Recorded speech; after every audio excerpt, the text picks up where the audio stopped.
Let's start. Yeah, sure. Hello, Dero.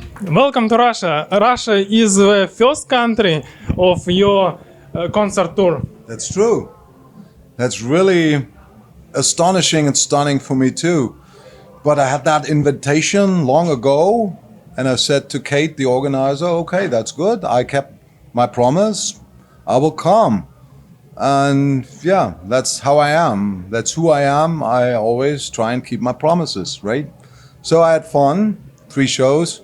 Next year, even more. I will come back. I'll be back. Yes. Moscow and St. Petersburg, it's understandable. But why Ekaterinburg? Well, I've been here before a couple of times with my former band Oomph. So I always recall this city as enthusiastic, full of energy. People are warm-hearted, and it's always hot inside of a club and freaking cold outside. So yeah, that's always fun. So yeah, we were on tour with Oomph a couple of times before, Vladivostok, Irkutsk, and Khabarovsk, and also Ekaterinburg, and so on. So yeah, I always like to come back here because yeah, it's fun. People are enthusiastic, and that's the most precious thing for an artist to experience on stage. The direct reaction of the audience. I mean, this is a very brand new album for me, and it's out since a couple of days, right? So people are really enjoying already the stuff, and I'm absolutely sure if it's out for longer, then they really will know the lyrics by heart and the songs really. Yeah, I'm looking forward to even more shows. Это весь текст, который я выучил на английском. Да, я шучу, конечно. I tell now what it was all text which I learned in English, but it's not true. Let's continue. I congrats with release of your debut solo music album. And why album name is 1984? 1984? Yeah. Well, on the one hand, I was forced to compose very basically because I composed most of the stuff in the first pandemic year with lockdowns, and I was forced to work alone. So I sat in front of my computer with my keyboard and thought, what to do now? Well, and I kind of like did a time travel back to my teenage years, and I grew up in the 80s.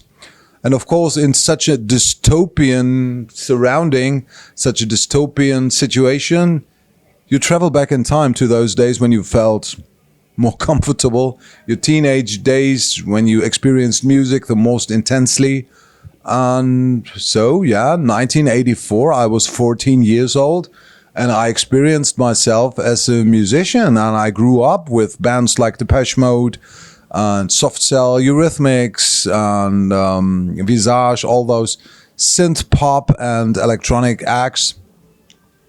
So I composed with a synthesizer, with a keyboard, and with my voice. So it was very basic, like in my teenage years. And then there was this, let's say, global situation with a pandemic, and it was very dystopian. And it reminded me in the Orwellian novel, 1984, from George Orwell. So I said, yeah, that's a good combination because I see that the world is turning into a dystopia. And musically, now I'm forced to write like I started with my music. So that's a perfect combination, kind of like this synth pop 80s, 1984 musically. But then, of course, also this dystopian vision. So I thought this matches perfectly. Second album, to be or not to be? And my personal question, rock style is over, or maybe you write songs in future with rock style music? Well, never say never, right? I did what I did with Oomph for about 30 years.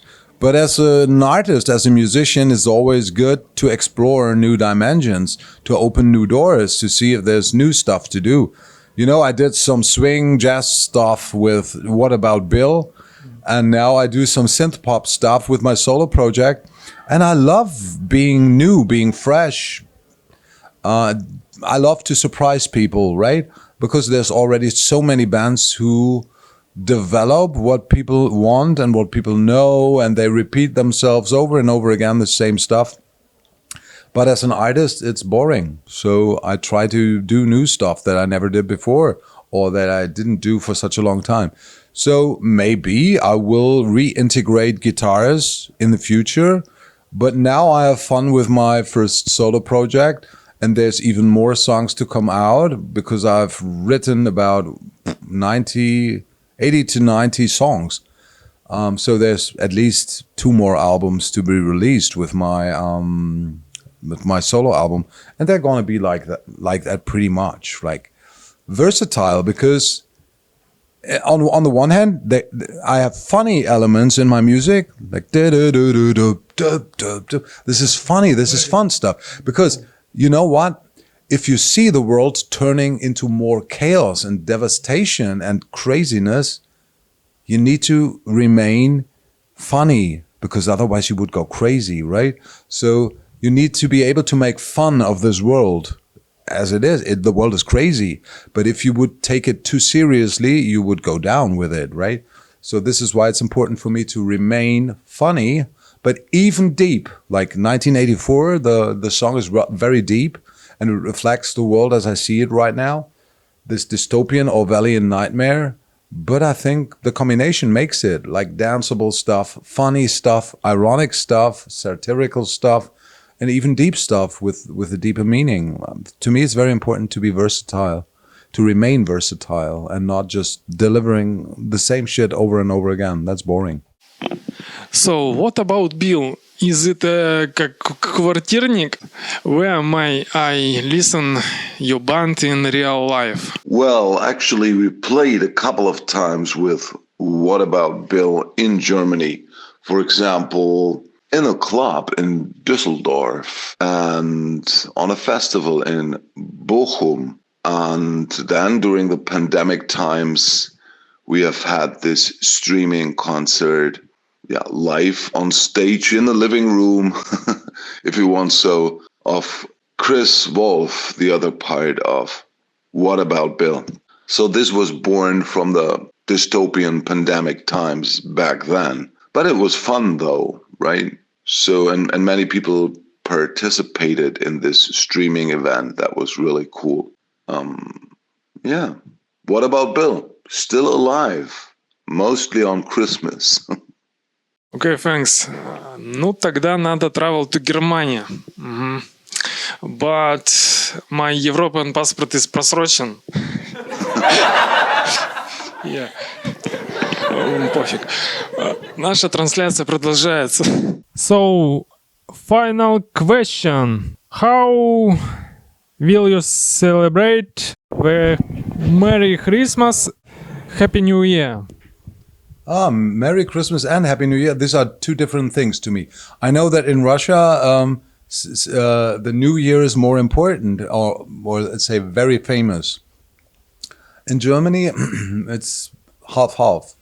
To me, as a believer in Jesus Christ, Christmas is very important. Like God becomes a human being and saves us from our sin. This is very important to me. I'm not a religious person, but I'm a true believer in Jesus Christ. That means I don't follow religion, organized churches, whatever, but I believe in Christ and in His Word, in the Bible. And to me, this is a very important celebration that God becomes a human being to save mankind from their sins.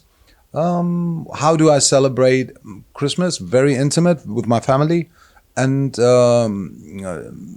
New Year's Eve, maybe with a few friends, but not many.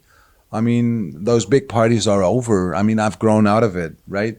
So to me, family values are far more important than those facial parties where you talk about the same shit over and over again. I mean, I was on tour for 30 years, right? And if you know the backstage talks, backstage debates, or the tour bus communications, you know, you don't miss anything, right?